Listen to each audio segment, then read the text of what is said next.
Attam jirtu hordoftoota televizyiinii OBS yeroo qophii harka fuunee irra geenyerraa qophii keenya harka fuunee har'aatiinis keessummaa har'aaf jenne qabannee dhiyaanneerraa keessummaan keenya Dr. Moyiraa Guutuuti. Dr. Moyiraan Yuunivarsiitii Saayinsii fi Teekinooloojii Adaamaatti Associative Profeesara hojii achitti hojjechaa turanii yeroo dheeraa fi ammas achuma jiru. Egaa hojiilee isaanii gammaatti hojjechaa turan muuxannoon isaanii maali? Ana Yaana Cimdeessaati, Seyduu Hussein Abdulqaadir ogeessa kaameeraa keenyaati. Kanaafuu hanga xumuraatti nu wajjin tura. Dr. Ulfaadhaa Istuudiyoo keenyatti argamtanii nu wajjin turuudhaaf mee Dr. Moyiraan egaa hedduma dhalootaa haala guddina barnoota kaasaa ta'uu waliin haasofne gaarii itti fakkaata. Kanaaf mee eessatti dhalattanii eessatti guddattan? Galatoomaa jechuun barbaada. Anillee abbanni televezyiinii OBS affeerraa kabajaa naaf gootanii istiidiyootti na affeertanii dhimmoota gurguddaa irratti ogummaan qabu irratti akka mari'annuuf na affeeruu keessaniif kabajaa fi jaalala guddaan isinii qaba. Siif waayillan keessanirree odeeffannoo si'anaa fi guddina dinagdee irratti hawaasummaa irratti abbanni keessan shoora olaanaa akka taphachaa jiru. Isa kanarratti affeeramuu kootiif anillee baay'ee nan boona jechuun barbaada. Sinii nan boona jechuun barbaada. Dr. Moyiraa jechuun ani abbaa koo Boguutuu jiruu fi armee koo Addishaa Shituu Galataarraa bara 1975 aanaa Jimmaa Haraareettan dhaladhe.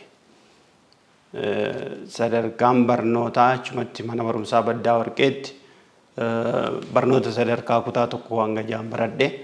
Mana barumsaa babal'aatti baradheera. Haayiskuulii immoo mana barumsaa Geedoo bara 1994 xumure jechuudha.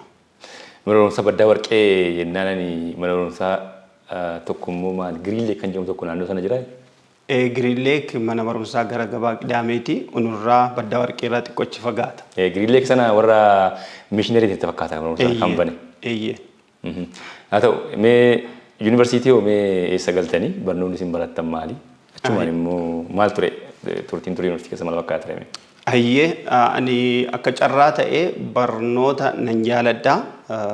Maatii qotee bulaa taatee immoo hawwiin kee eebuun kee hojjetaa mootummaa taatee barnootaan iddoo gaarii gahuudha. Yuunivarsiitii galuuf tattaaffii cimaa goone keessatti maatirikii bara dhumaa sana yaadatta baay'ee ulfaataadha. Bara 94 carraan digirii fiduutiin yuunivarsiitii Saayinsii fi Teekinooloojiin jedhamu yeroo sana kolleejjii ogummaatiin injineeringii an barsiisa ture yeroo sana. Garootuma yuunivarsiitii kana keessa jiru gara yuunivarsiitiitti guddate. Yuunivarsiitii Saayinsii fi Teekinooloojii Adaamaa keessatti digirii jalqabaas eebbifame maastersiis achumatti xumure egaa.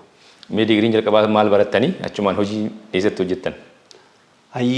Digirii jalqabaa ani makaanikaal injineeringii keessaa istiriimii manufaaktcharing injineeringii baradhe. Bara 98 xumuree warshaa sibiilaa Abisiiniyaa Stii Rooliing jedhu Bishooftuuttiin supervaayizara ta'ee waggaa tokko hojjedheera. Yeroo sana carraan hojii argachuu jira ture mee akkamii barnoota kanaan immoo yeroo barattan iyyuu fedhiin yookiin abdiin sin keessa ture maal fakkaata? Asii baanee hojiin arganna ittiin qacaramnee hojjenna wanni tureera moo akkamii? Baay'ee gaariidha. Yeroo sanatti barsiisotas yoo ta'e namoonni baratan muraasa ture. Yuunivarsiitii gale bara sana yuunivarsiitii 5 qofatu jira Itoophiyaa keessa. Namoonni yuunivarsiitii haa eebbifaman baay'ee barbaadamu ture. Sanaanuu warra waajjira adda addaatu ufee qaxara yuunivarsiitii yeroo sanatti. Kanaaf carraan hojii baay'ee bal'aa ture. Ani immoo muuxannooma yeroon haayiskuulii jiru obboloota koo bira deemee warshaa sukkaara fincaawaan hin deemuuf maashiinarii guguddaa kana yeroon argu makaanikaal injineeringii, elektirikaal injineeringii waan akkasii sammuu kootti waan dhufeef waggaa tokko warshaarra hojjedhe. Sababiin barachuu qabuuf immoo gara yuunivarsiitiitti deebi'ee lekchirarra ta'e. Yuunivarsiitii Saayinsii fi Teekinooloojii Adaamaatti jechuudha. Eeyyeen. Isaa booda maastersiin keessan maaliin barattanii? Isaa booda maal hojiin garamitti bobbaatan? Maastersiin sanumaan egaa namni baratee bishaatina argachuuf yookaan ispeeshaalaayzeeshin wanti jedhamu jira. Sanarratti maastersiin koos manufaaktcharing injineeringii maastersii jalqabaa 2003 xumure yuunivarsiitii Saayinsii fi Teekinooloojii Adaamaa. yeroo sana keessatti egaa gara waan riisarchii qorannoo jedhu kana waan baay'ee beekamu miti. Sanaan immoo warshaa irratti diizaayinii garaagaraa irratti egaa jabaannee waaqnis nu gargaaree nus uf gargaarree sadarkaa kanarraa ga'eera jechuun barbaada iyyuu. Waggaa meeqa barsiiftanii PhD bira dhaquuf yookaan PhD qaqqabuuf hoo? PhD ani barachuuf dhugaa dubbachuuf sadarkaa maastersii irra yeroo jirtu waan barnootaan itti fuftu waan appetaayitii si cufa. Garuu carraa argatte immoo yeroo laaltu namoota gurguddaa doktorota profesorota ta'an yoo argitu immoo onnee godhatta mooraalii hin argatta. Haamileen namaa dhufa. Haamileen namaa dhufa.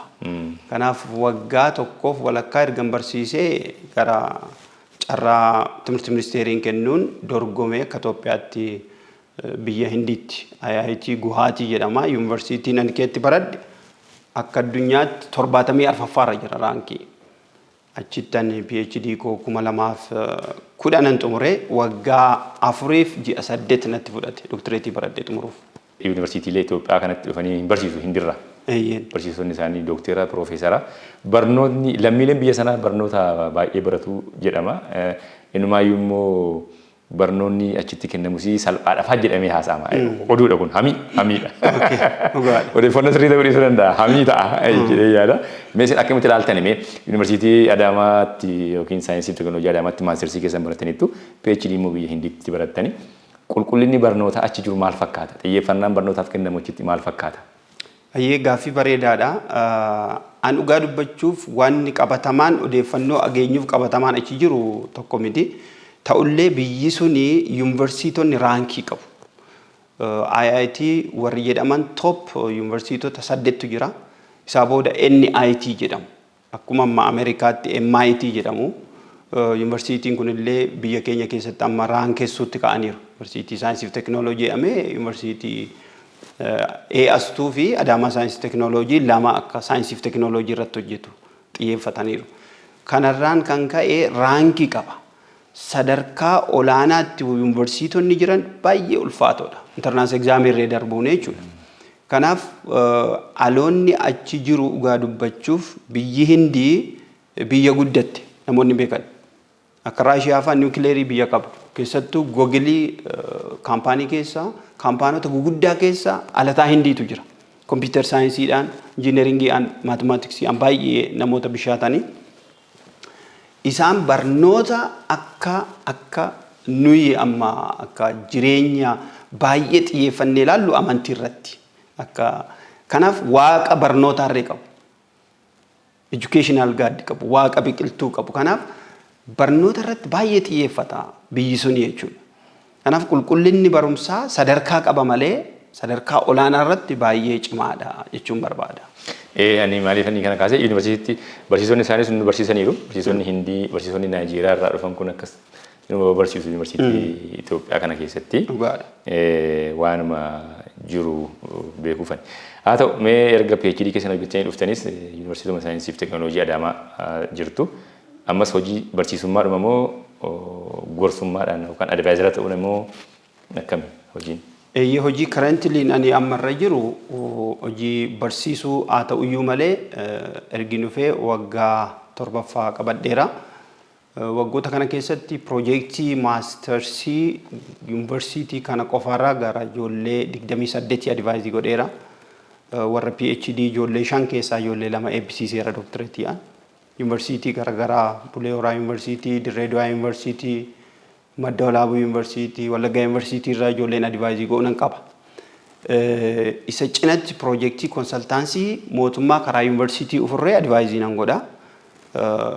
Carraa mataa koonillee waan biiroo konsaltaansii yaalaa jiru jira gaamma. Sutuma suuta jajjabaachaa deemuun jira mitiilee.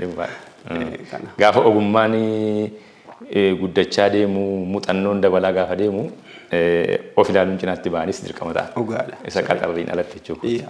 Mee manufacturing injineringii kana digirii jalqabaatii kaastanii hanga digirii sadaffaa yookaan PhD itti barattaniittu wanti achirratti barattan ogummaan isin achirratti horattan haala qabatamaa biyyaatiin lafa buusuudhaaf yookaan lafa qabsiisuudhaaf mijataadha. Mee akkami? Guddaa galatoomii. An kabaradhe laser technology, radiation technology for manufacturing aerospace material irratti hojjedhe publication gurguddaan an qaba qorannoon maxxansiise laseriin immoo biyya kana keessatti sadarkaa precision manufacturing medical equipment aerospace armament engineering waan akka weapon technology fa missile farratti defense technology irratti waan hojjetu biyya Afrikaa keessa Sudan qofa jira maashiniin an irratti PhD koo fudhadhe jechuudha. Biyya Hindiif immoo Norway tu wanni kenneera. Deeggarsa kenneera. CO2 carbon dioxide laser kan jedhamu jechuudha. As ufee garuu completely maashiniin kun waan hin jirreef experimentii sanarratti hojjechuu waan hin dandeenyeef gara material engineering ittan fe. Material engineering barsiisa qorannoon kollee wantoota composite material polymer technology wanti aman jiru. Wantoota sasalphaa ta'anii aerospace irraa hojjetaman kanarratti xiyyeeffadhee qorannoo gaggeessa. Bio implant material sibiilota qaama namaa keessa galan jiru titanium an jedhamu namni yeroo balaan irra ga'u sibiilonni qaama isaa keessa bio compatibility qaama isaa faana body fluid faana kan walii hin miinetu jira. Sanarratti qorannoon gaggeessa. Haala mijataa atammaa na gaafattee fi haalli mijataa ani akka barreessaaf tokkotti akka researcherii tokkotti haala mijataatti baay'ee naman. Qorataan tokko haaluma mijanne keessatti haala mijeeffata wanta jedhutti namana. Kanaaf haalli industrii manufacturingin biyya kana keessaa guddachaa jira. Inni guddachaa jiru kun immoo warra qorataniif warra akka keenyaa fi for young researcherii fi carraa guddaadha sanaanu. Irratti hojjechuuf problemii baay'ee gaappii baay'een hanqinni baay'ee waan jiruuf kanaaf namni barate carraa hojjechuu irratti baay'ee bal'aatu jira jechuun barbaade. Sadarkaa PhD'tti qorannaan qoratamu qorannaa baay'ee quality qabu yookaan immoo madaala kaasudha. Kan master's irra baay'ee ol ka'aadha. Dissertation jettanii waamtu kaasini jecha sana yookaan afaan Ingiliffaa kanaani. Baay'een isaanii qorataniituma lafa kaa'u dhaabbilee barnoota garaagaraa keessatti qoratameetuma lafa taa'a. Gaafa waa qorattan immoo rakkoo wayiitiitu jiraaf qorattu. Wayifan furmaata buusaa rakkoo kanaaf fala taatanii qorattu. Baay'een isaa qoratamee akkan jedhee erga eebbifamanii booda shelfuma irra taa'uu danda'a ta'a. Yookiin bajeta barbaada yookiin political decision barbaada ta'a waan sana hojjechuu fi wantoota garaagaraatu nama qaba waan sana hojiirra oolchuuf. Kanaaf qorannaan keessan rakkoo maalii fura ture? Akkasiin qorattanitti maal furuuf qorattan maal ture qorannaan keessanii waan sana immoo gara hojiitti hiiktanii yookaan hiikuudhaaf wanti isin danqe jira. Baay'ee gaariidha. Fundamental question dha. Gaaffiin kuni wanti qoratamu medical research isaa ta'u engineering social research isaa ta'u should solve problem. Society kana keessatti rakkoo jiru hiikuu danda'u ni mala. Nuyi gama manufacturing'iitiin biyya keessatti meeshaaleen alaa dhufan oomishamuu akka danda'aniif. Resourcing qabna, maayidinii gurguddaa hin qabna, isa kana explore goonee humna jiru fayyadamnee biyya keessatti oomishuu wanta jedhu. Kanaaf research guguddaan hojjetameera biyya kana keessa jira. By the way, internationally annu publish goonu. Google Scholar irra ilaalamuun danda'ama. Biyya kanaaf qofayyuu fayyadamti. Biyya biraayyuutti fayyadamuu danda'a bu'aa qorannoo keenya. Garuu researcheroonni hojjetanii stakeholderoonni immoo gara productitti jiru qabu. Either poolisiin mootummaa jiraachuu ni mala. Researchiin hojjetame kuni stakeholderiin industoroonni deemaandii isaanii gara yuunivarsiitii yoo fidan. Fakkeenyaaf amma waggaa 2-3 dura electric kaariin hin jiru ture. I was keynote speaker ta'ee konfiraansii wayii irratti barsiisaan ture. Fueliitiin konkolaataa hojjetu, electrical kaariyaan kan hojjetu isaan kana amma xiyyeeffannoo hin jiru mootummaan gara kanatti deema yoo ta'e qorannoo kanaan hojjetaman hunda yuunivarsiitii keessatti warra abbootii qabeenyaa stakeholderiin immoo gara productiitti akka jijjiiran taasisuu qabu jechuudha.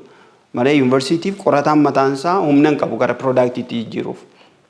Isa kana jechuun barbaada.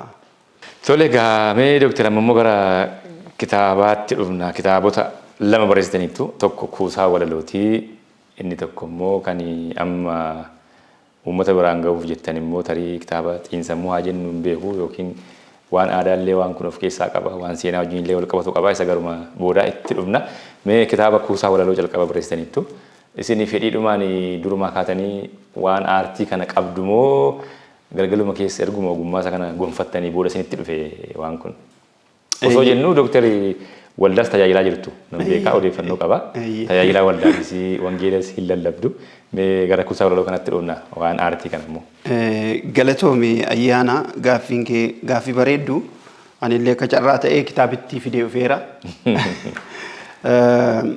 kitaaba ani gara aartii barreessutti kanan dhufe mana barumsaa kanan galeeyyuu ani aloota qubeeti bara 1985 mootummaan ce'umsaa yeroo dhufeen kutaa tokko galee waan ta'eef qubee baay'een jaaladha.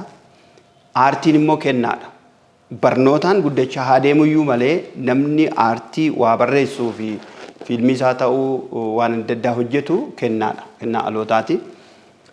Walaloo gurguddaan ani akka aanaatti akka mana barumsaa baddaa warqeetti dabarsaa ture kaaseettii waraabamee ammamaayyuu jira. Yeroo manni barumsaa cufamu waxabajjii irratti hin ageessisu. Kanaaf kun humna naa ta'eera anaaf. Karaa biraa an gama kamiinuu hawaasa koo tumsuun qaba. Hawaasni Oromoo immoo bal'aadha. Kitaaboleen adda addaa aartii irratti immoo baay'ee hojjetamuu akka qabudha. Kanaaf ani amma yaalu yeroon qabu keessatti gara hogbarruu Oromoo keessatti by the way fiilmiirree nan barreessaa. Waldaa Makaana Yesuusii keessa yeroo jiru diraamaa baay'ee bareedaa tokko barreessee dabarsee nan beeka. Kanaaf tattaaffii jaalalan ani qabu sanatu tokko gara sana na geessa. Kabiraa hanqinni jiru hogbarruu Oromoo keessaa qulqullinaan bal'inaan kabareejiitiin waan hojjetaman baay'een waan nu hafanii fi anillee gara sanatti atillee gara sanatti aloonni jirurree gara sanatti otoo xiyyeeffatee multidisciplinary knowledge to qabaanne natti tola. Kanaaf walaloon koo walaloo gabaabasaa waan nu dubbiftan illee qabattan. Walaloo shee'umarra jirtu anaaf ati jettu ton dubbisee natti tola baay'ee hawaasa bira yoo ga'e gaariidha. Anaaf ati gaaf tokko ni ijaarra man tokko utuma walitti guurruu muka jajjabaa manaaf ijaarrannee xumurra mana keenya ishee walii anis cimeen ijaaraa atis ijaarsa barii. Ani yoon baaxii hidhu atis utubaa hidhi mana abbaatu jaarrataa kan ijaarsaaf hin taane keessaa baasee darbataa. Utubaas ta'ee dagalee mana abbaatu jaarrataa isa ijaarsaaf hin taane isa tokkummaa diiguu keessaa baasee darbata. Ayyee galatooma. Galatooma. Manichi egaa biyyaadha malee. Naa galeera. Hawaasaaf isa akka ifuufi galatooma. Mee kitaaba walaloo kana yeroo sana eebbiftanitti moo akkasumatti uummata biraan geessan? Kitaabni kun bara 2011 Yuunivarsiitii Saayinsii fi Teekinooloojii galma guddaa keessatti eebbifame. Tole amma immoo kitaaba Aduu Mo'ichaa jedhu eebbisuuf jettu barreessitaniittu. Kitaabni kun walumaa galatti kitaaba xiinsammuuti moo kitaaba maalii jennaan akkasuma immoo kitaabni kun ergaawwan hafuuraallee of keessaa qaba jechuun baay'ee wantoota ta'an of keessaa qaba. Mee isa kana akkamitti ibsitume waa'ee kitaaba kana dura waa'ee walii galaasa mata duree isaa irraallee ka'aati. Ayyee galatoome ayyaana kitaabni kun kitaaba nani aarsaa guddaatti godhe waggaa 4 olan barreesse kitaaba kana. Aduu Mo'ichaa jedha yoo argine suura isaallee yoo laallee namoonni kun bakkiin isaan jiran kun dukkana biyya lafaas ta'uun mala jireenyi nama kamiyyuu challenge qaba. I want to represent that graphically ibsu barbaadeni fuundura isaanii immoo kan jiru aduun xiqqoo baateetti. Xiqqoo baate aduu guddaan hin baane yeroo isaan gammadanii harka isaanii ol qabanii surprised ta'an gammachuu isaanii ibsatan argita Aduu Mo'ichaa. Kana jechuu kan barbaadee fi mata duree aduun maaliif Mo'icha ta'ee Aduu Mo'ichaa maaf jettee Dr. Wette na gaafatte. Kitaabni kun kitaaba xiinsammuu personal development hoggantummaa leadership irreef kan qaba. Gara generalitti waan barreeffameef immoo waan waaqarree waan amantiirree waliigalatti of keessaa ni qaba. Aduu Mo'ichaa jechuun namni jireenya isaa keessatti mo'ataa ta'uu barbaada. Mo'ichi immoo an akka kootti kitaaba hedduu dubbisee argetti waaqayyootu mo'icha nama keessa kaa'a. Namni kamiyyuu mo'ataadha. Mo'icha faana dhalate. Aduun mo'ichaa namni iddoo gahuu barbaadu eebuu qabu, fedhii qabu, hawwii qabu bira gahuuf waan eeggatuuf immoo aduun mo'ichaa kun dukkana isaa ibsee, rakkina isaa, gadadoo isaa ibsee gara gaariitti fidaa kan jedhu konseptii gadi fagoo, yaada gadi fagoo of keessaa qaba. Kitaaba kana muraasa isaa keessaa kaafna. Maaliif isa kan dubbisaaf dhiibna? Gaaffii dhalootaa waan jedhu mata duree tokko keessatti waan an argedha. Gaaffiin dhalootaa maali jedha? Gaaffii dhalootaa kana mee akkamitti diffaayin gootani? Fakkeenyaaf fuula 12 irra jira. Dhaloonni gammachuuf nagaa barbaada. Dhaloonni nyaatee dhugee fayyaa ta'ee jiraachuu barbaada. Dhaloonni jijjiirama barbaada. Wantoonni isin liisti gootan jira. Yookaan immoo tarreessitan jira. Gaaffii dhalootaa kana akkamittiin hiiktu? Akkuma walii galaatti qorannaadhaan jedhamoo akkasumatti hubannaadhaan jedhamoo?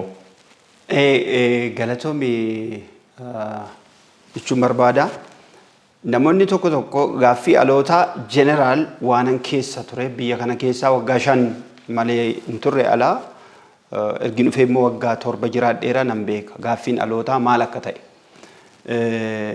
Yeroo tokko tokko miidiyaa irrattis ta'e namoonni siyaasaa dhaloonni kun dhaloota darbe caalaa naamusaan gadi bu'aa onneffatee hin hojjetu jijjiiramaa fedhiin qabu waan jedhan yeroo haasaan nan arga. Sun baay'ee namii anaan. Sanaanuu dhaloonni kun dhaloota ba'aa guddaa baatee sana keessatti jiraachuuf tattaafatu natti fakkaata. Haalaan argeerraati jechuudha. Gaaffiin dhalootaa maalii? Baay'ee salphaadha. Dhaloonni kamiyyuu jenereeshiniin kamiyyuu dura istaabilitii barbaada. Tasgabbaa'ee nyaatee dhugee nageenyi isaa mirkanaa'ee jiraachuu barbaada dhaloonni.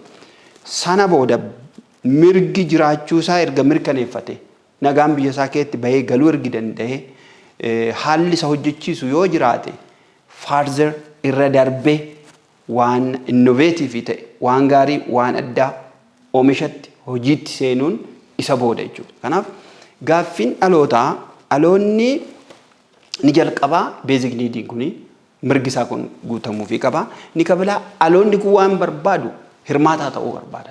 Inclusive. Hirmaata walqixxummaa siyaasa keessatti, walqixxummaa dinagdee keessatti, walqixxummaa haala kam keessatti dargaggoon bahee mul'achuu qaba. Anis dargaggeessa, atis dargaggeessa. Hayyoonni jaarsoliin nu duraa baroota 60 keessa dhalatan jiraachuu isaanii gaariidha. Garuu hoggansas ta'ee jijjiiramni gurguddaan dargaggeessi dhaloonni kun bakka argachuu qaba. Nuyi jaarraa kana keessatti namoota waggoota 60 keessa alayan konseptii sanaan naawoloojii dandeettii sanaan har'a hoogganamuu hin dandeessu biyyi kun. Kanaaf gaaffiin dhalootaa tokkummaa, bilisummaa, walqixxummaa, qooddataa ta'uu beezik niidiin isaa immoo nageenyi isaa eegamee nyaatee quufee yoo jiraate dhaloonni kun dhaloonni darbee biyya guddisuu keessatti qooda qaba. Sana cinatti ergaa jedheen kaayira kitaaba kana keessatti gaaffii dhalootaa, gaaffii moototaa yaada waaqayyoo han jiru kaayira. Gaaffiin moototaa immoo yoo dandahame addunyaa kana keessatti mootonni dhaloota gara isaaniitti luuccessanii akka deeman barbaadu. Isa kanatu wadhiiba yeroo baay'ee. Warri siyaasa keessa jiranii dhaloota jenereeshinii kanaa kallattii barbaadan irra deemsisuu barbaadu.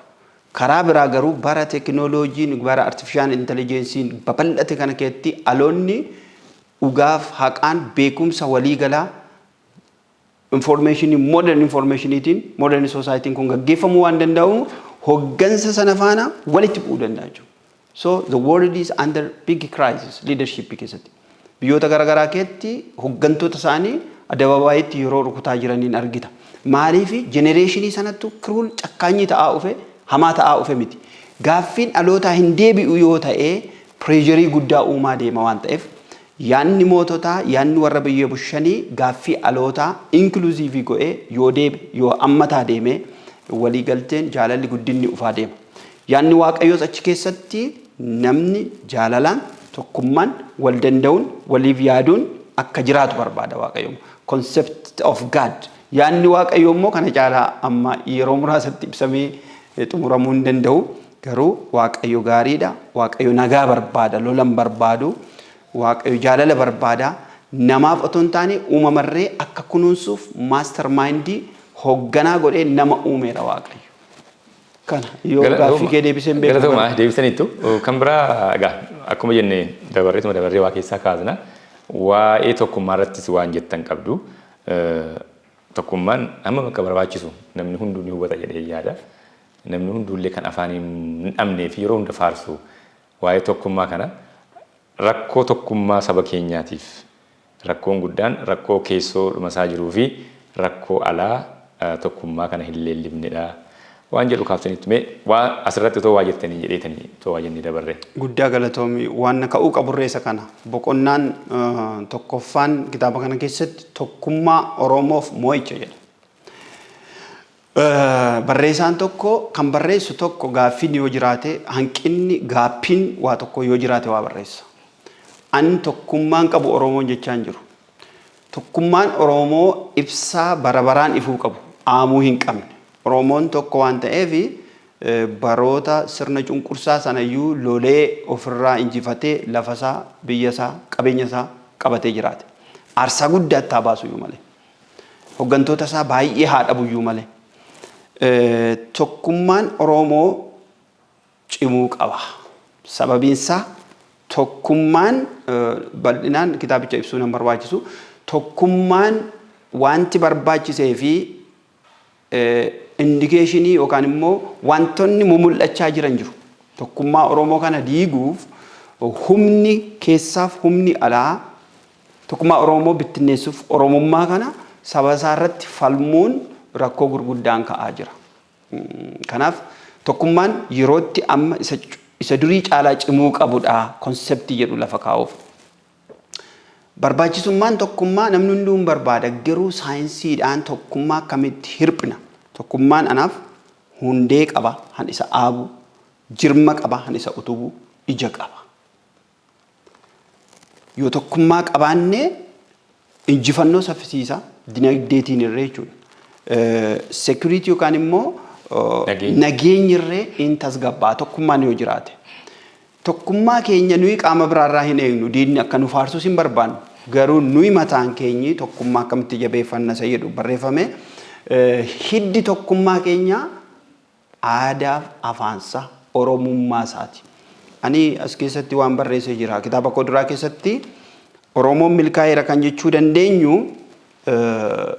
seenaan isaayyuu isa madaaluu qaba. Barreeffamni sirnoonni bara darbanii barreeffaman yoo argite biyya kana eenyutu ijaare qooda biyya kana guddisuu keessatti eenyu akka qooda qabu Oromoo ta'eetoo jiru gara biraatti waan barreeffameefi seenaansaa isa madaaluu qaba. Hangafummaa isaa fudhachuu qaba. Konseptii jedhu achi keessa jira. Dabalataan hundeensaa yoo jabaate malee ija isaa nyaachuu hin dandeenye. Hanqinni guddaan amma aloota kanarra jiru maali yoo jettee na gaafatte saba Oromoof ergaa guddaa kan ta'u ija tokkummaa nyaachuuf fi kanam. Iji tokkummaa, bilisummaa, walqixxummaa, dinagdee, ammayyummaa. Ija isaa kana hundeensaa toon jabaatiin Oromummaansaa afaansa afaan qorannoo afaan saayinsaa toon ta'in. Biyyoonni guddatan koo Chaayinaan fa'aa Raashiyaan fa'aa afaan isaaniitiin baratu. Nu garuu afaan biraatiin afaan keenyi afaan hojii federaalaa irra hin taane. By the way kun hanqina guddaadha. Hanqina guddaa anillee kitaaba keetti waan barreesse afaan keenya namni biraan qaamni biraan dhufee afaan qorannoof saayinsii nuun taasisu. Afaan keenya afaan biyyi keenyi poolisii ittiin baaftee ittiin hoogganamtu afaan biyyoolessaa ta'uu qaba. Kun beekamaadha. Kanaaf ija tokkummaa nyaachuuf fiiguuni ishuma xiqqoo jabaattee dhaabatte kanayyuu kuffisuutti deema. Qabeenya walqixxummaa bilisummaa qooddachuu irratti wanta kanarratti yoo baay'ee fiigne moo'icha wal saamuu jechuudha afaan kamii akka ta'e hin beeku. Eenyu yoo amootu eenyu Oromoon baay'ee nu hafaa afaan keenya irratti aadaa keenya irratti guddachuu qabna. Tokkummaan kuni humna keessaaf humna alaatiin nyaatamaa jira. Sababoota gurguddaan kaa'eera. Oromoo mata'ee maaliif tokkummaa Oromoof hin irbu hin deeggaru isa jedhu faayidaa irratti hundaa'uun inni kaan yeroo dura anuu maqaan koo nama biraa ture maqaa ergin doktoreetii fudhadhee Dr. Moyeraa Guutuun jedhe maqaan koo maqaa biraa ture maqaa Kiristinnaa ture kanaaf jalaa hundeensaa cimuu qabatoo ija isaa irratti hin fiigin Oromummaa isaanii dhiisanii akka sareen idduma nyaattuu dutti jedhamu sana waan akkasii reflekshinii calaqqeen akkasii illee mul'ata ammallee. Hayyee galatooma kan biraa kitaaba kana keessatti waa'ee araaraa fi dhiifamaatti kan ani arge dhiifama dursuu qaba itti aansee araara dhufa. Yoo laphee dhiifamaan qabaatiin araarri illee ulfaachuu danda'a. Kanaaf mee araarri kun eenyurraa jalqaba eessarraa jalqaba?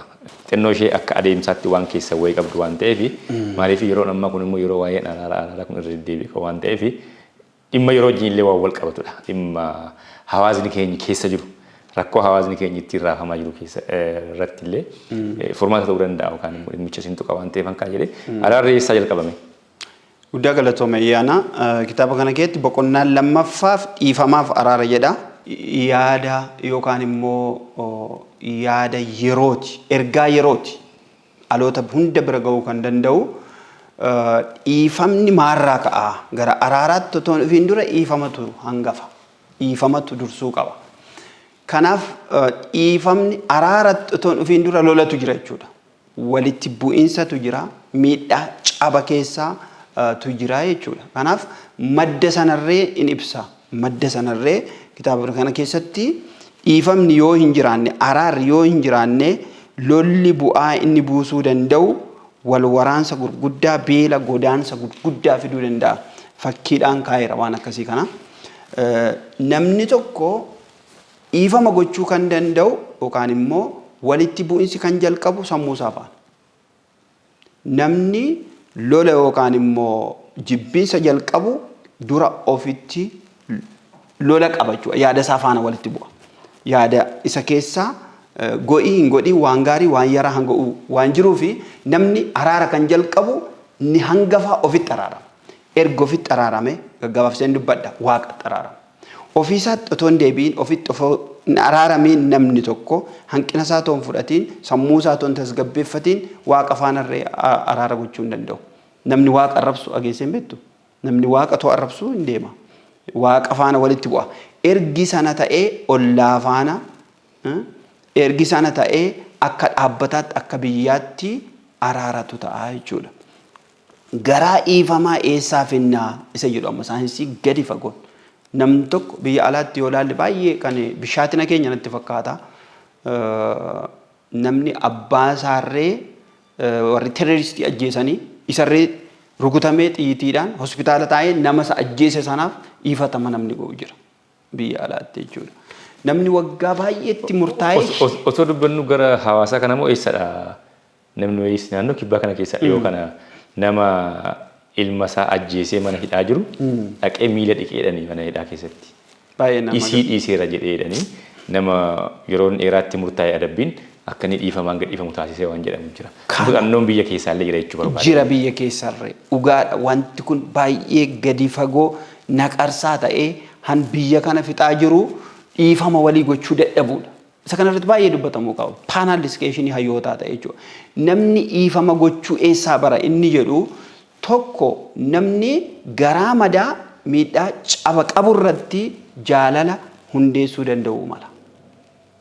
Nama si miidhe tokkoof ati irra darbitee araara gochuuf bu'aan araara yoo gochuu dhiiste lola yoo ta'e jibba yoo ta'e jibbiinsuma dabalaa deema jechuudha. Jenereeshinii kanarraa hafee jenereeshiniin taan itti darba jechuudha. Isa amma biyyi kun itti rakkachaa jirtu jechuudha. Kanaaf gaggabaabsuu fi araara namni ofitti araaramee waaqatti araaramee wanni gochuu danda'a. Waa'een araaraa kuni yoo fudhanne immoo biyyi tasgabbooftee jiraattee deemuuf araara barbaachisa. Mootummaan illee amma marii araaraa biyyoolessaa jedheetu hayyoota gurguddaa uumee gaaffiin biyya kanaa iddoo tokkotti dhufee araara haa ta'uu wanta jedhu irra deemaa jira. Waan gaariidha. Waan gaariidha. Araara gochuuf waan waloo nu barbaachisu tokko taa'uu qaba. Namni bahee galuuf araarri nagaan yoo hin jiraanne jiraachuu hin danda'u jechuudha. Kanaaf yeroo tokko ijaara yeroo tokko diigaa deemnaa jechuudha biyyallee yoo ta'e maatiillee yoo ta'e jechuudha. Kanaaf araara gochuuf dhiifamni baay'ee barbaachisaadha. Gadi fagoon saayinsii isaati kan barreeffame as keessa jiru. Gaarii yaaduun faayidaa guddaa akka qabu namni hunduu ni hubata. Kanaaf namoonni jecha kana tarii positive thinkerii ta'uun gaariidha yeroo baay'ee yeroo haasa'anii faayidaan isaa maali inni positive thinking inni jedhu jechuudha. Mee as keessatti waan barreessitaniif kana kaasee waa jennee ta'u bira dabarre. Gaarii yaaduu positive thinkerii ta'uu jechuun namni tokko jireenyi nama tokko namni tokko maali yoo jenne yaada isaarraa ka'anaaf. Namni waan yaade tokko yaada sanatu fiizikaalii piraaktikaalii qabatamaan lafarra bu'a waan ta'eef yaada gaarii yaaduu danda'u qabna. Ituma hagam ta'ee waliif gaarii yaaduun yaada gaarii amma achi keessatti waan baay'ee kitaabota baay'eedhaan dubbise keessaa jiru. Namni biyya kana keessatti akka hin yaadnedha ayyaana namni akka inkareejii ta'u jechuudha. Kaaffee yoo teessee qophaa teessee yoo ta'e yaadii na boqottu qophaa teessee maaf yaadda kottu yaadaan baddisiin jiru. Ani garuu namni baay'ee yaaduu qaba. Yeroo kennee taa'ee qilleensa gaarii bakka gaarii taa'ee gadi fageenyaan deep thinker yaaduu danda'uu qaba. Isa kanatu hanqina jira biyya kana keessatti. Hin yaadu jechuun miti namni. Yaada calalamaa, yaada mo'ataa fi yaada gaarii fiduuf namni yaaduu danda'uu qaba. Kanaaf saayinsiin baay'ee gaarii yaaduu tokko jaalalaan yaaduu qaba. Jaalalaan yaaduun konseptii cimaadha. Waan na fayyadu qofa otoo hin taane nama biraallee waan fayyadu yaaduu. Jaalalaan yaaduu, tokkummaan yaaduu, guddaa yaaduu. Isheen kun faranjoonni big thinker. Namoonni guddaa yaadan waan guddaa bira gahuu danda'u. Kanaaf guddaa yaaduun irree waa tokko, gaarii yaaduun irree waa tokko. Namni gaarii yaaduu eessaa horata yoo jenne immoo fakkeenyota garagaraa, barnoota garagaraa irraa kitaabota amantii kamirree namni akka gaarii yaadu kan developii godhu. Faayidaan gaarii yaaduu tokko creativity dabala. Creativity jechuun kalaqa jechuudha. Namni waan gaarii biyya kana keessatti biyya alaatti irree hojjetee darbee namoota gaarii yaadanidha. Warri ibsaa hundeessan, warri konkolaataa xiyyaara hundeessan kuni positive thinkerii warra ta'e. Kanaaf gaarii yaaduun dhaloota kanaa hoggantoota warra qorattoota ta'anii maal fidaa innoveeshinii wanta ta'e argamsa haaraa yookaan immoo qorannoo haaraa akka argatan isaan taasisa jechuudha. Gaarii yaaduun jaalala dabala, beekamtummaa dabala. Ammatti nama gaarii gaazexeessaa gaarii akka taate hin beektaa jechuun namoonni anillee nan beeka. Summaarraa ka'e yaada keerraa kan ka'eetu. Konseptiin ati gaarii yaaddu jaalalaan yaaddu suni namoota keettirree fudhatamummaa akkati qabaattu godha jechuudha. Kanaaf yaada gaarii yaaduuf mo'icha saffisiisa. Yoo gaarii yaadne waan gaariin nuuf ta'a jenneetuma bira haa dabarru. Haa ta'u kitaaba keessan egaa amma eebbisuuf jechaa jirtu. Madda nagaa kan jedhu fuula 500 dhaqaame naannoo fuula 500. Maddi nagaa maal fa'i? Isaan kun walqabatu amma dhiifama araaraa gaarii yaaduu madda nagaa kitaabni keessan yaadolee wal deeggaran baay'ee of keessaa qaba. Kanaaf mee maddi nagaa kun maal fa'i? Maal faatu madda nagaati? Tarii mee isa kaasneetu kitaaba keessan akkamiin eebbisuuf jettu waan jirutti dabarra. Baay'ee gaariidha. Asirratti waan dabalataan haasa'urree gaarii yaaduu keessatti madda nagaa haasa'e waa'ee mul'ataarree xiqqoo ibsuu barbaada. Namoonni isa kanarratti ilaalcha gaarii, hubannaa gaarii kitaabicha hawwatanii akka dubbataniif bitaniif waan gargaaruufi maddi nagaa Oromoon nagaan waaqarraa adda baasee ilaalu. Isa dhugaa dubbachuufi nagaa bultee jedha jechuudha. Oromoon kanaaf nama sanarra darbee maatiin nagaa, re'een, bushaayeen, horiin, qeen, ollaan qabeenya kee hunda nagaa si gaafata Oromoon jechuudha. Kanaaf nagaan konseptii waaqa faana walitti hidhame. Kanaaf maddi nagaa waaqayyo. Namni nagaa haasa'uu danda'u waa'ee nagaa dubbatu tokko waaqa uumaa isaa yoo beeke, waaqa uumaa isaa yoo kabaje, safuu Oromoo, safuu waaqaaf yoo qabaate, uumamaaf yoo qabaate, isa kana maddi nagaa waan gaarii yaaduu ilaalcha gaarii waliif qabaachuu. Inni baay'ee biyya kana hayyoota keenya keessattuu wal sakaallaan wal goomachuu eenyutu eenyuun caalaa walirratti ijaaramuun kun gaarii yaaduun baay'ee qannasaa yookaan immoo hir'achaa dhufuu isaati. An akka qorataa tokkotti isa durii caalaa dandeettiin namaa gaarii yaaduunsaa gadi hir'achaa deema. Karbiinsaa dikilaayinii gochaa deemaa jira jechuudha. Selfishness yookaan immoo ofittummaa kanatu baay'achaa jira. Waan akkasiitu jira. Maddi nagaa gaarii yaaduu waaqayyoon beekuu jaalala waliif qabaachuudha. Jaalalli maddi jaalalaas waaqayyoo jaalala waliif qabaachuu hawaasni akka hawaasaatti guddaan xiqqoo kabajee wal dandahee jiraachuudha. Dhugaa beekuu dhugaarra dhaabatee yoo hojjete yoo jiraate waan gaarii fida jechuudha. Kana keessatti yeroo keenya faana deemuu fi waa'ee mul'ata haasa'uun barbaada. Namni tokko mul'ata jechuun waan ijaan hin argamne garuu sammuu isaa keessatti wanta dhufu jechuudha. Mul'ata namni baay'een kaayyoo jedha dura mul'atatu dursa. Namni yoo mul'ata qabaate mul'ata isaa sana galmaan gahuuf kaayyoo isaa kaawwata jechuudha. Kaayyoo hojjetamuu danda'u. Kaayyoo yeroo faana deemu jechuudha. Kanaaf mul'anni maddi isaa waa lama. Mul'ata waaqatu kenna. Mul'atan horadhaa jettee lafaa ka'uu hin dandeessa. Garuu mul'ata waan gaarii hojjechuu tokko siif kan kennu namaaf kan kennu waaqayyoodha jechuudha. Mul'ata hojii, mul'ata jireenyaa, mul'ata addaa kan kennu waaqayyoodha jechuudha. Inni kabiraan maddi mul'ataa seexana yookaan immoo hafuura hamaa ta'uu ni danda'a. Waan balleessaa, distraakshinii, lola, beela wanta akkasii kana wanti hojjetamu kuni mul'ata waaqayyo biraa miti. Kanaaf mul'ata gaarii qabaachuu. Mul'anni namaa sadarkaa sadii qaba. Mul'anni yeroo waaqayyo namaaf kennee namni ofirratti hin beekne keessa isaa waan gaariin dhokatee jiru mul'ata ciisee jiru jedhan. Konseptii ilaalcha haaraan barreessu. Mul'ata ciisee jiru, mul'ata balali'aa jiruuf mul'ata qubatee jiru. Mul'anni ciisee jiru tokko namichi mul'ata qabaa garuu ofirratti hin barreechuudha. Ittiin dammaqne jechuudha. Ittiin dammaqne jechuudha. Kanaaf mul'anni namni hundumtuu mul'ata qabaa waan gaarii waaqayyo isa keessa jira. Of ilaalee mul'ata ciisee jiru kaasuu qaba. Mul'ata ciisee jiru kaasuuf immoo humna si gaafata. Waa biraas hin gaafatu. Humna si gaafata. Mul'anni tokko immoo maal eessatti yoom akkamitti akka hojjettu erga bocasaa lafa keesse mul'ata qilleensarra jiru jechuudha. Balali'aa jira jechuudha mul'anni kun jechuudha. Mul'anni balali'aa jiru kun immoo yeroo isaa eeguufii qabda.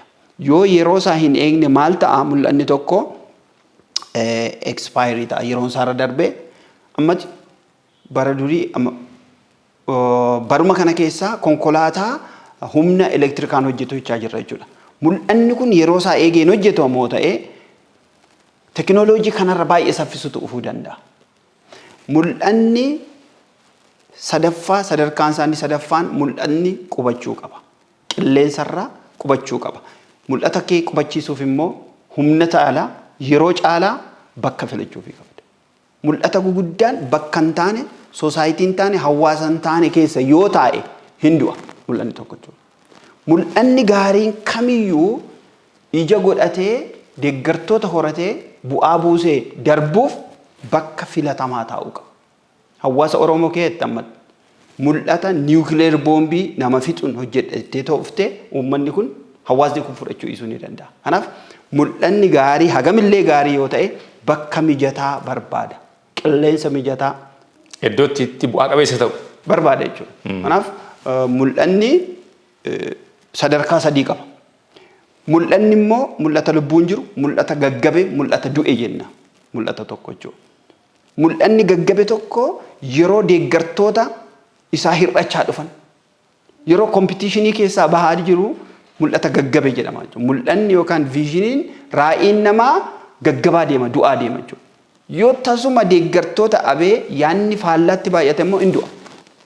Raa'ii mootaal mul'anni hin du'a jechuudha. Mul'anni lubbuun jiru garuu mul'ata deeggartoota horachaa jaalala horachaa deema jechuudha. Amatoon gaaffii si gaafadhe jechuudha. Mul'ata moo jaalalatu humna guddaa qaba jettee yaadda? Mul'ata xinnaa. Very good. Mul'ata humna guddaa qaba. Maaliif mul'anni namni tokko fakkeenyaaf mul'ata nama du'e tokko jaalattee itti fufsiisuu dandeessa. Namoonni du'an mul'ata guguddaa baatanii mul'anni isaanii hamma ammaa hojjechaa jira. Jaalalli garuu ispeesiif taayimii yeroo faana deema jaalalli. Yoo fageenyi jiraate baroota hedduu yoo lakkoofsise jaalala dhimma sanaaf qabdu irraanfatamaa ofa jechuudha. Mul'anni isa du'eef isa jiru walitti kan qabu humna guddaa waan ta'eef namni kamiyyuu mul'ata qaba. Mul'ata gaarii Waaqayyo kenna. Mul'anni keessa kee jiru ciisee jiru kaasuuf itti dammaqxee humna kee yeroo kee mijeessitee hojiirra aansuun dirqama ta'a.